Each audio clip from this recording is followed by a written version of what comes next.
The estate tax. First of all, there is an estate tax right now. So what the IRS does is they take your gross estate. They add up everything you have. What's in your gross estate? What's included in that? And there's some obvious stuff. Come on, give me some obvious ones. Home. Your home's in there. Okay, what else is in there?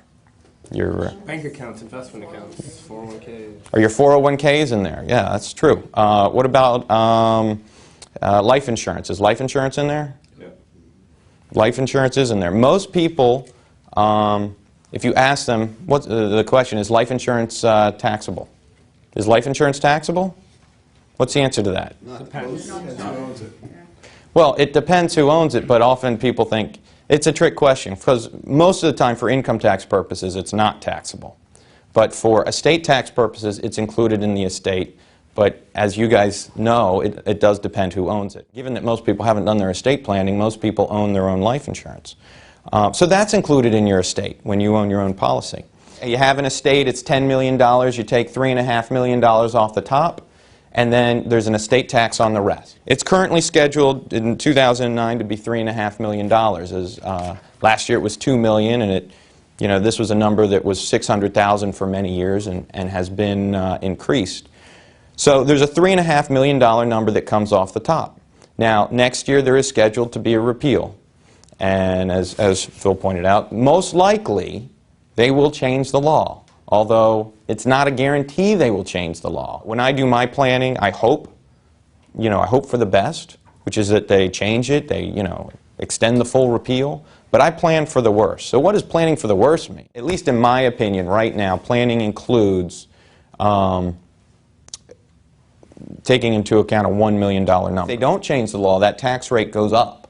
The tax rate's been reduced. It goes up as high as 55% when it goes back to prior law. So that is a very large estate tax that we need to take into account.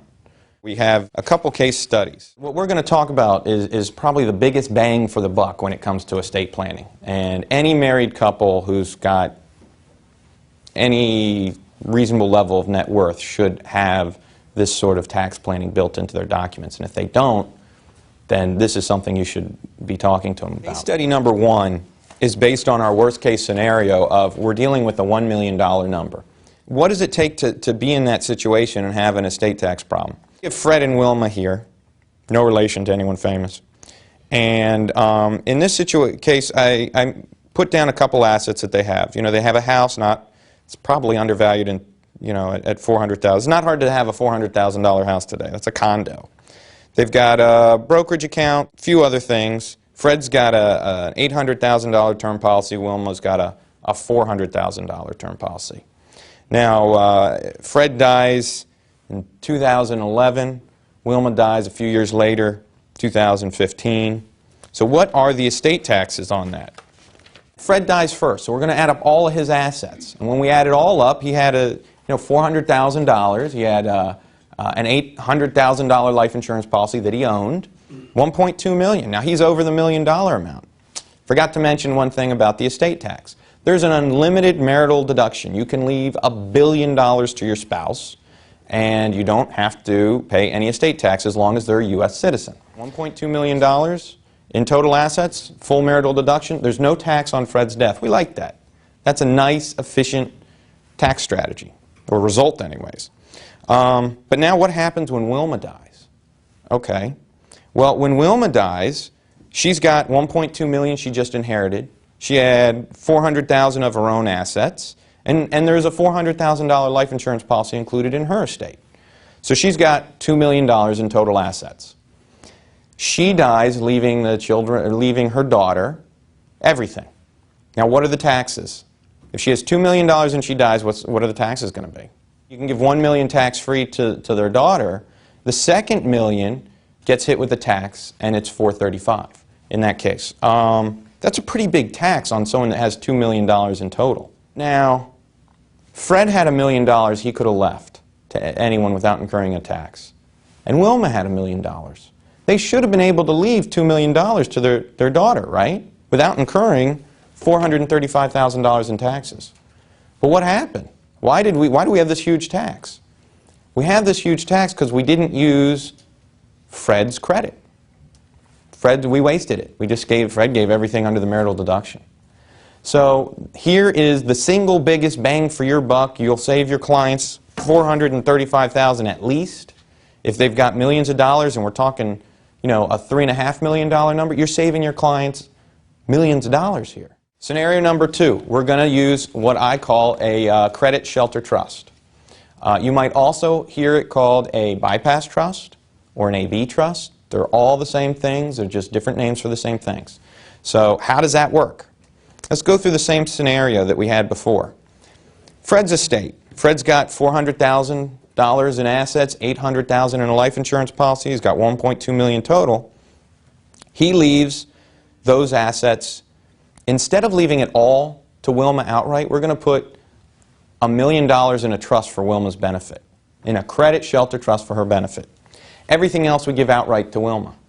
Now, what are the taxes on Fred's death? He left $1 million to a trust, but he can leave $1 million to whoever he wants. So there's no tax on that. And then the $200,000 left over went under the marital deduction. As we said, the taxes on his death are still zero, which is a good result. Then Wilma dies. Well, Wilma got $200,000 from Fred. She has $1 million in a trust, but she got $200,000 outright. She had her own $400,000, and then there's the insurance of $400,000. So if you add all that up, she's got $1 million in her estate. When she dies, she leaves that $1 million to her daughter, and she can leave $1 million to whoever she wants, and there's no tax there either. So instead of paying $435,000 in taxes, they're paying zero. Now what about the trust? This credit shelter trust, that went to their daughter too. Is there a tax on that when it goes? The answer is no. It passed tax-free. We dealt with it back at Fred's estate. If you're over $1 million, if this is the law, this makes sense to do. So we definitely want to build the ability to fund one of these into a trust. Now I will say I have changed the way I draft my documents. When I used to draft them when the number was $600,000, you automatically funded. We did this thing called mandatory funding because it was a no-brainer. You put $600,000 in, and that was as good as you could do. I don't necessarily mandatorily fund anymore. Normally the decision, well, let me ask the question. What's the decision going to be based on as to whether or not you want to fund a credit shelter trust? The first question I'm going to ask is the level of assets. Because if the number is $3.5 million and they made it permanent, and my clients are never going to be near $3.5 million, they're going to be at $2 million tops, I don't need to fund this, at least for tax purposes. Now the other things that you would consider are maybe creditor protection, because there is a creditor protection associated with it, and some people might want to fund it just for that reason alone. But, or because their spouse is not financially savvy and they would like the concept of having their assets in a trust. Or maybe there's children from a prior marriage sort of thing. So we're definitely putting assets in trust. For tax purposes, we're looking at how much you have in the way of assets and what is the status of the law. So those are the two questions, and because those two things are in flux, I don't know whether or not I want to fund this for sure. So instead of saying I absolutely fund, I do something called disclaimer funding. What that says is the documents actually say I leave everything to my spouse outright. But if my spouse, upon my death, feels it is in their interest to fund the trust, what they can do is they can say, I don't want this asset, and I don't want that asset. They can pick and choose. It's called disclaiming. When you say you don't want an asset, it's called disclaiming. So I disclaim this, I'll take that one, I'll disclaim that one. Everything you disclaim goes into the credit shelter trust. That gives them the flexibility of making that decision. And right now, I think, given where things are, that flexibility is very valuable. There is a detriment to that. You have to be guided through the process. Because you can blow a disclaimer, you have 9 months to do it, but if you ever take control of those assets, well, now you can't later disclaim it. And people do that inadvertently all the time. Insurance company calls you and says, hey, we've got this insurance policy. You say, no, I don't want it. I haven't talked to my attorney. Okay, well, we'll just hold it here in an account in your name. Well, guess what?